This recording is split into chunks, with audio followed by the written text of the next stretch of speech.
नमस्कार, आप देख रहे हैं भारत लाइव और मैं हूं राकेश कुमार। हमारे साथ अभी बाबा मौजूद हैं और इस वक्त की एक बड़ी खबर सामने आ रही है। लगातार आप देख रहे होंगे डिप्टी सीएम पद को लेकर बिहार में लगातार गहमागहमी चल रही है। कई सारे नाम सामने आ रहे हैं। पूर्व डिप्टी सीएम सुशील कुमार मोदी के नाम पर भी चर्चाएं हो रही थी, लेकिन अब पिछले दिनों कल ही यह साफ हो गया कि अब वो नहीं होंगे। लेकिन अब जो खबर आ रही है, आज नीतीश कुमार सीएम पद पे शपथ ग्रहण करेंगे और उनके साथ कई और नेता और डिप्टी सीएम भी शपथ ग्रहण करने वाले हैं। लेकिन हमारे चैनल ने पहले ही आपको बता दिया था कि इस बार बिहार विधानसभा 2020 में डिप्टी सीएम 2 से अधिक होने वाले हैं और इस बात पर एक बार फिर से मुहर लग रही है, मुहर लगती दिख रही है। अब लगभग तमाम बातों पे सब कुछ साफ होते दिख रहा है और अभी इस बीच एक खबर आ रही है, एक लगातार बातें सामने आ रही है कि बिहार में डिप्टी सीएम 4 होंगे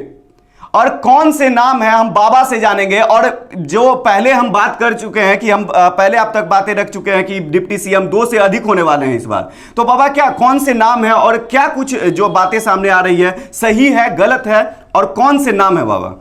राकेश, सबसे पहले तो आप जब मकान बनाने के लिए जब तैयारियां करने लगते हैं, बहुत सारी बातें इंजीनियर को अपना नक्शा वगैरह दिखाते हैं। उसमें सबसे जरूरी जो चीज़ होती है आज के समय में, वो भूकंप रोधी मकान बनाए जाते हैं कि कहीं भूकंप में आपका बनाया हुआ मकान, आपका गाढ़ी कमाई से अर्जित किया हुआ पैसा बर्बाद ना हो जाए, मकान आपका ध्वस्त ना हो जाए, तो आप मजबूत मकान बनाते हैं।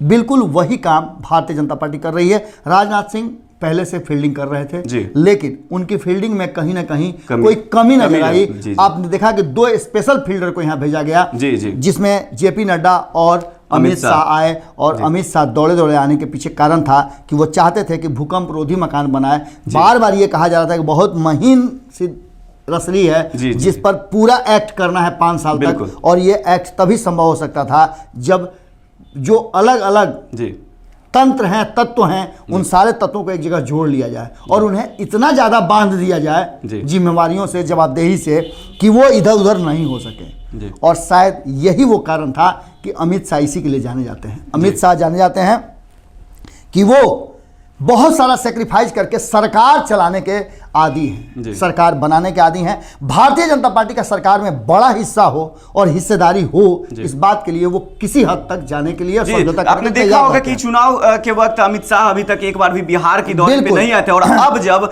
चीजें बिगड़ने से पहले वह संभालने के लिए पहुंच गए, क्योंकि राजनाथ सिंह से अभी सभी चीजें साफ नहीं हो पा रही थी। आपको याद होगा कि अभिषेक ने कल एक खबर किया था कि किस तरह से जीतन राम मांझी घर पर जश्न मनाया जा रहा है। और ये जश्न अब जबकि खबरों में आ रही है कि ये जश्न मनाया तो जा रहा था, लेकिन संभावनाओं पे ये आधारित था। बिल्कुल अब ये साफ नजर आ रहा है कि जिस तरह की खबरें आ रही हैं कि 1 से ज़्यादा उप मुख्यमंत्री हो सकते हैं। नीतीश कुमार जी को मुख्यमंत्री बनना है, ये बातें बहुत पहले तय हो चुकी थी और नीतीश कुमार जी ने इसको तय भी करवा लिया था। बिल्कुल। और इन सब बातों को लेकर के नीतीश कुमार जी ने एक गेम खेला था, वो भी गेम उनका बड़ी कारगर रहा। अब सबसे बड़ी बात यह है कि आखिर मुकेश सहनी के बिना क्या सरकार बनेगी? 4 सीटें उनके पास हैं, बिल्कुल नहीं बन सकती है। क्या जीतन राम मांझी के बिना सरकार बनेगी? नहीं बन सकती है।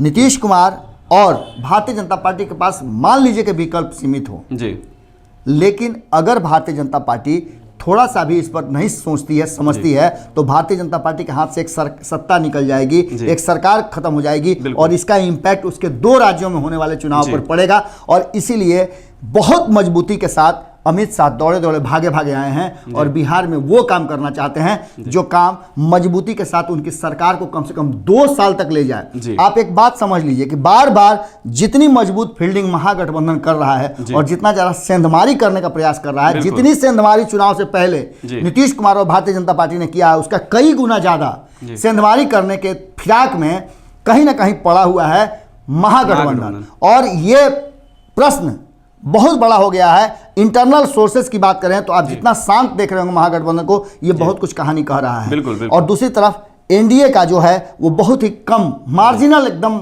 उनके पास बहुमत है और इस मार्जिनल बहुमत में 2 बड़े धड़े हैं, जिसमें एक मुकेश सहनी है और दूसरा जीतन राम मांझी हैं। और ये दोनों जरा सा भी दाएं बाएं हुए तो आप सरकार को बचा नहीं सकते हैं, किसी भी कीमत में नहीं बचा सकते हैं। हालांकि एक आंकड़ा जोड़ करके कोशिश किया गया है, लेकिन वो आंकड़ा कभी भी आपको झटका दे सकता है, सरकार पर ग्रहण लग सकता है। और यही बात सोच करके अगर 4 उप मुख्यमंत्री की बात होती है, जिसकी चर्चा हम बहुत लंबे समय से कर रहे थे कि या तो महागठबंधन की सरकार बने या उधर की सरकार बने, सरकार किसी की भी बने, मुख्यमंत्री के बाद उप मुख्यमंत्री की कुर्सी अधिक लग सकती है अगल बगल में।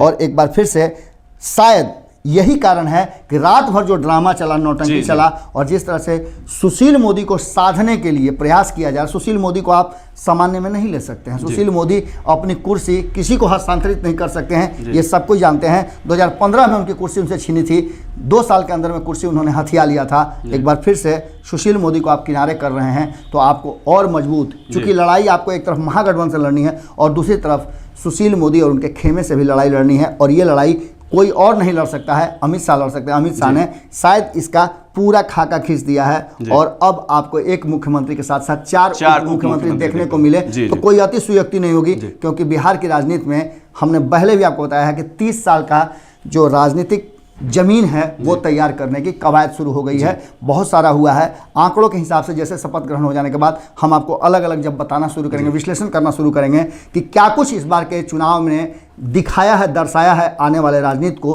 तो आपको समझ में आने लग गया। आप नज़र बनाए रखिए भारत लाइव पे, क्योंकि खबरें बहुत ज़्यादा तेजी से आगे बढ़ रही हैं। क्या राकेश? बिल्कुल, खबरें बहुत तेजी से आगे बढ़ रही हैं। हमारे रिपोर्टर्स 10 रिपोर्टर्स अलग अलग जगह छुप करके भीतर खाने में घुस करके और खबर को निकालने में लगे हुए हैं। बहुत सारी खबरें अभी बाकी हैं जी। तो फिलहाल के लिए इतना ही। आप लगातार बने रहे भारत लाइव के साथ। अमित शाह और जेपी नड्डा बिहार पहुंच गए हैं और शाम को नीतीश कुमार सीएम पद के लिए शपथ ग्रहण करेंगे, और साथ में उनके कौन कौन से नेता और डेप्यूटी सीएम के लिए कौन शपथ ग्रहण करेंगे देखना काफी दिलचस्प होगा। और हम बात कर रहे थे 4 नामों की, नाम हम तभी साफ हो सकता है जब हमने संभावनाएं आपको बता दी, और चारों दल से हो सकते हैं। भारतीय जनता पार्टी चूंकि बड़ी पार्टी है तो वहां से 2 और बाकी एक अगर दोनों से हों, 4 सीटों पे एक मुख्यमंत्री। जब 1 सीट और 2 सीट पर झारखंड में मुख्यमंत्री बन सकता है तो उप मुख्यमंत्री बने तो बहुत बड़ी बात है। बिल्कुल। तो फिलहाल के लिए इतना ही। नमस्कार। अगर ये वीडियो पसंद आई और वह बिहार के राजनीति और बिहारियत से सरोकार रखेनी तो सब्सक्राइब बटन दबा के चैनल के सब्सक्राइब कर ली। ओजे एगो घंटी बा, ओकरा बटन दबा देला से कुल सटीक और मारक खबर रुआ मुफ्त में मिल जाई। अगर रुआ पत्रकारिता के हमनी के नया प्रयोग में सहयोग कर चाहतानी तो ज्वाइन बटन दबा दी। पेटीएम नंबर नोट कर ली 9386816700। धन्यवाद।